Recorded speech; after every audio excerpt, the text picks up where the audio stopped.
A'udhu billahi minasyaitanir rajim. Bismillahirrahmanirrahim.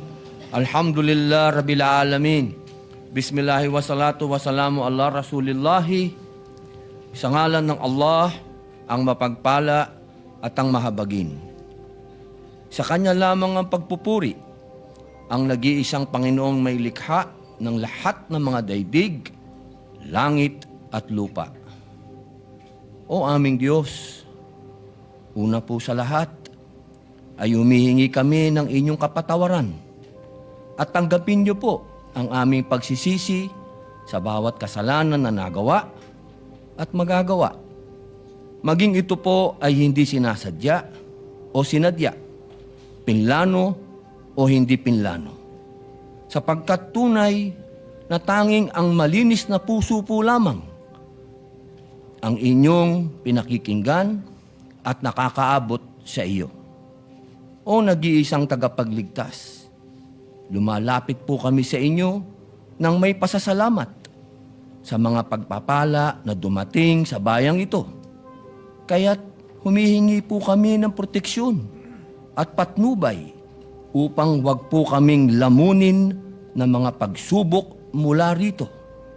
Katulad po ng pagkahibang sa mga kayamanan nito at ang agawan sa kapangyarihan na patuloy na nagiging balakid sa pagkakaisa tungo sa kapayapaan at pag-unlad. Bigyan niyo po kaming mga namumuno ng karunungan para sa kapakinabangan ng pangkalahatan, hindi sa kapakanan ng iilan.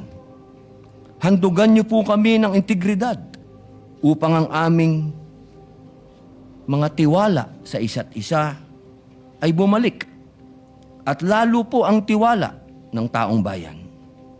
Biyayaan niyo po kaming lahat ng kababaang loob sa bawat sandali upang ang mga matataas na pangarap ay hindi magresulta sa mga desisyon na magpapahamak ng kasama at ng kanyang lupon na magbibigay ng daan para lalong magkawatak-watak ang bayan.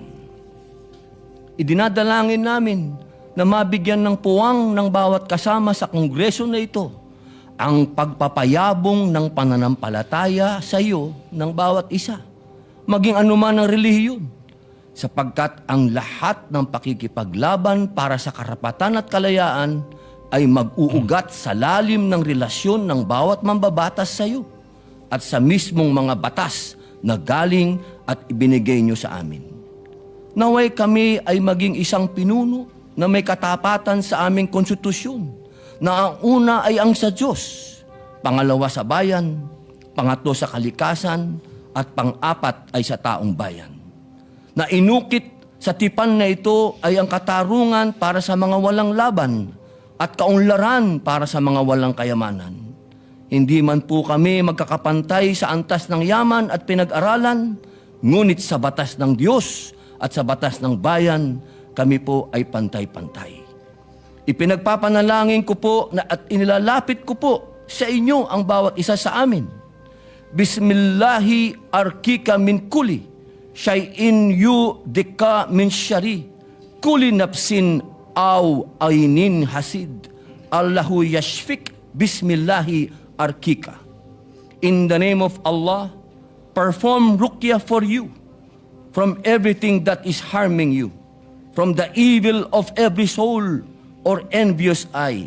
May Allah heal you. With the name of Allah, I perform ruqya for you. Amin.